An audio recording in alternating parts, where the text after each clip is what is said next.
Good morning, gentlemen. Sorry I couldn't be in class today, but we're going to do something a little different today. Instead of me standing up in front of you speaking, I am basically still speaking, obviously, but I'm not standing in front of you. What I'm doing is I'm recording my lecture, and I'd like you to take notes. I've done this a couple times already with my biology classes, and it's worked pretty well. So essentially, I'm going through a PowerPoint today, talking about the eye, talking about vision. I'll be annotating, so I'll be sort of writing along the PowerPoint. Sometimes I'll be pointing, right? See it? As you can see, I'm pointing here. I'll be using a pen to draw as well. Okay, so please pay attention up at the front of the board, and let's get started. All right, let's move forward.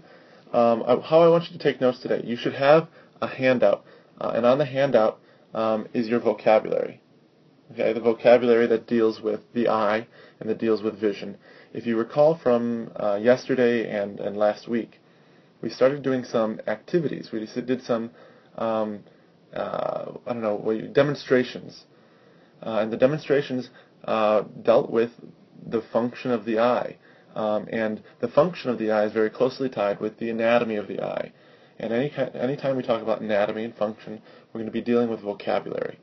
So what I'm going to be doing today is I'll be talking about the eye, talking about its anatomy, and we'll be going through some vocabulary. Once we go through that vocabulary, I'll point it out to you, and I'll say, hey, look, all right, now take some notes on this particular word. What I'd like you to do for each term, I'd like you to describe what it is, what it looks like, where it's found, and what it does. All right, so you've got 1, 2, 3, 4 things to take note of for each vocabulary word. All right, and then after the lecture, you also have an anatomy worksheet, or an eye anatomy worksheet, and I'd like you to complete that. Okay, so let's move forward. Today we're talking about the eye, we're talking about vision. Right? It's a really important sense, right? And we've talked a little bit about this already. Obviously, the main organ, of course, we're talking about is the eye. In the eye, there are a bunch of sensory receptors so that our brain can receive that information. In fact, the eye itself has about 70% of all of the sensory receptors. Okay, so in all of our body, we've got lots of sensory receptors that can sense pain and smell, and it can sense touch, it can sense temperature, we can sense taste and hearing. But out of all of those, 70% of all of the receptors are in the eye. 40% of the cerebral cortex is involved in processing visual information. So clearly, as human beings, our eyes, our vision, are an enormously important, probably a weighty kind of sensory organ. And so that's what we're talking about today.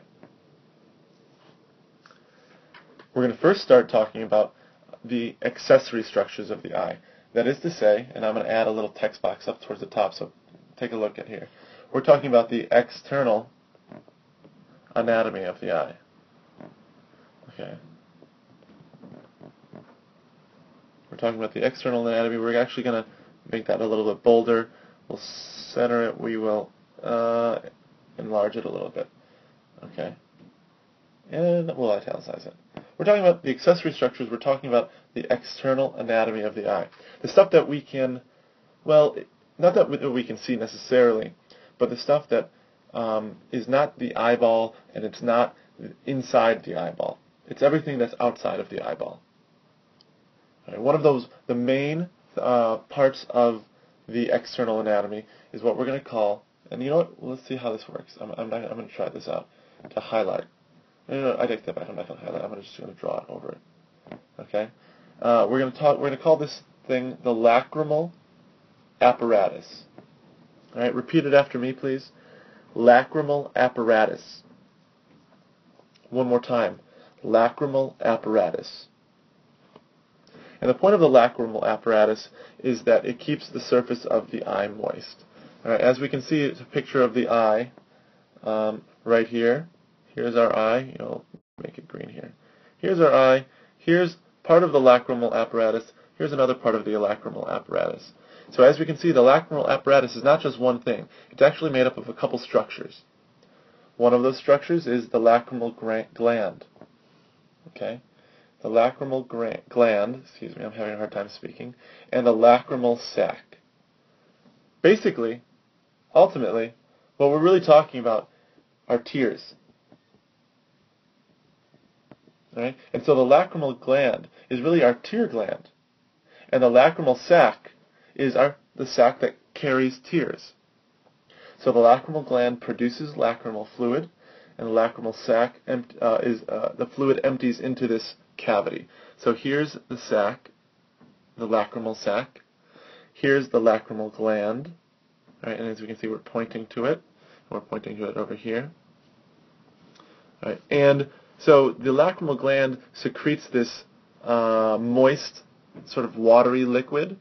It's obviously, we've tasted tears before, and they're pretty salty. And they are washing over our eye, and then once it's done washing over, it will go through these little ducts that we call the lacrimal ducts, or the tear ducts. Okay, so that's the first accessory, or the external structure of the eye. We're talking about the lacrimal gland, the lacrimal sac, also known as the tear gland, or the tear sac, with the tear ducts connecting them. And the point, again, is to keep the eye moist. All right. So that's really all we're going to talk about with the external anatomy. Now we're going to move on to the internal anatomy. So we're going to be looking at the eyeball. So we're ultimately unpacking the eyeball. The eyeball itself has what we're going to call 3 tunics. These tunics, is just another word for layer. Okay, so take a note of that. And so there are 3 layers, or 3 tunics. The first one is the fibrous tunic. The vascular tunic is the next. And thirdly is the sensory tunic. All right, we're going to look at these individually. All right, the fibrous tunic. First of all, it's the most external layer of the eyeball. So it's the stuff that if you, for example, you touch your eyeball, you're actually touching the fibrous tunic, or the fibrous layer, the outermost layer.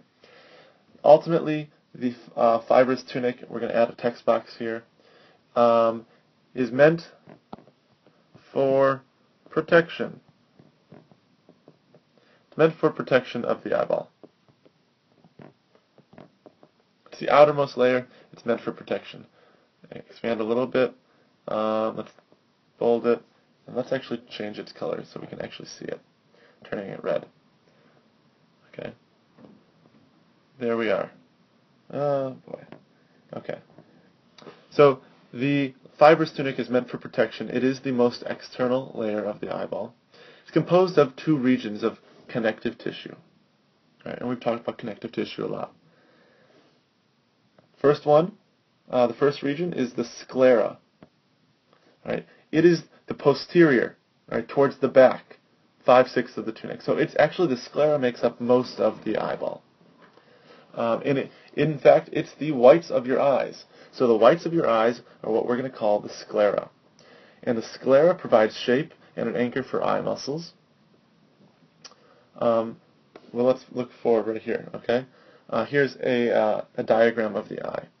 The sclera, as I'm going to circle it, okay, makes up, and I'm going to point now to it, from all the way here, all the way throughout the eyeball, around and back up to here.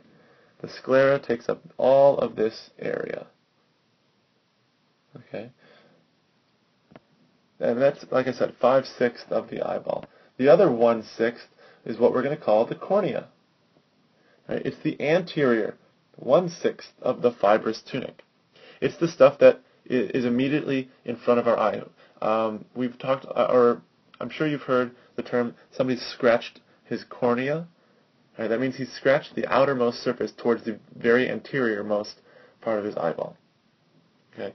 We're not going to really talk a lot about the limbus or the scleral venous sinus, but ultimately the limbus is what connects the sclera and the cornea. So it's sort of like a connective tissue again. And then the scleral venous sinus allows aqueous humor to drain. We won't really talk a lot about that. But again, we've looked at the sclera. Now let's circle the cornea is over here. And as I'm going to point to it, it's this area, right in front of what we'll call the lens, right in front of the iris and the pupil. Okay, all of those things. The cornea is the one that protects those structures. The next layer of the eyeball is called the vascular tunic. We've come to this word a lot, vascular.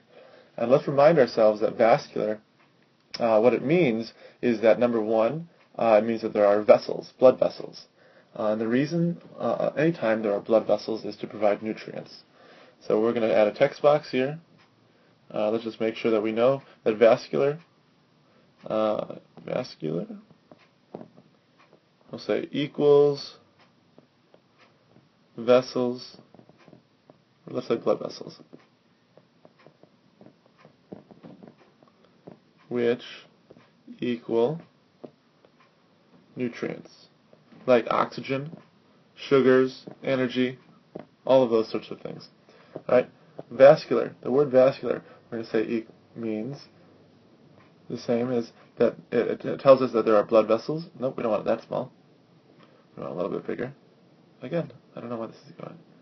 Okay, good enough. All right, vascular means blood vessels, which means nutrients. There we are. Okay, so let's remember that. The vascular tunic is the next tunic inward. All right, so you've got the fibrous tunic on the very outside. If you take one layer in, you're at the vascular tunic. The vascular tunic is composed of the choroid, the ciliary body, and the iris. All right, so let's say choroid after me, please. Choroid. One more time. Choroid. All right, remember, a lot of times in biology we take these CHs, all right, and we say them as hard Cs. All right, so just so you know. The choroid is a vascular, darkly pigmented membrane. Pigment just means it has a dark color to it. Again, vascular, blood vessels, nutrients. Let's put an arrow there. The choroid is the posterior 5/6 of the vascular tunic, just like the sclera was the posterior 5/6 of the fibrous tunic. It's got a really deeply brown color. We're going to see an image of that. And the brown color, being brown, being dark, will prevent the scattering of light rays within the eye. The purpose of the eye is we want to be able to focus the light rays. We're focusing it on the back end of the eyeball. If any of the light escapes from the eyeball, then we've wasted the eyeball. Right? It's not going to be able to do its job of processing that light or that visual information. So one of the choroid's jobs is not only to provide nutrients, but to prevent light from escaping the eyeball. Okay, so that's an important part of the choroid. Again, it's part of the vascular tunic. And we'll just say briefly that the choroid corresponds to the arachnoid and the pia mater, just like those tissues in the brain or the nervous system act as nutritious parts of the nervous system. Okay, so we're taking a look at an interesting diagram here. So this part right here sort of orients you. So if we have the eyeball at here and we cut it down the middle right there, and we're looking from the back, or from the posterior view, of the anterior half of the eye. So we're looking at the front half from the back, just so we're aware. That's what we're looking at. All right, as you can see, the outermost layer, and we're going to point to it, the outermost layer, all right, that's our fibrous tissue made up of our sclera. All right, and we can't really see the cornea because it's in the front and we're looking from the back. All right, but we'll see also, we see the choroid. All right, the choroid is this red layer outside. Okay, it's this red layer out here. Okay, and again, it's red because we label it red because of its vascularization, because it's got blood vessels, and it acts as prevents light from escaping. We see these other terms, and we're going to look at those right now. So here we go. The vascular tunic is also composed of a ciliary body. Say it after me. Ciliary body.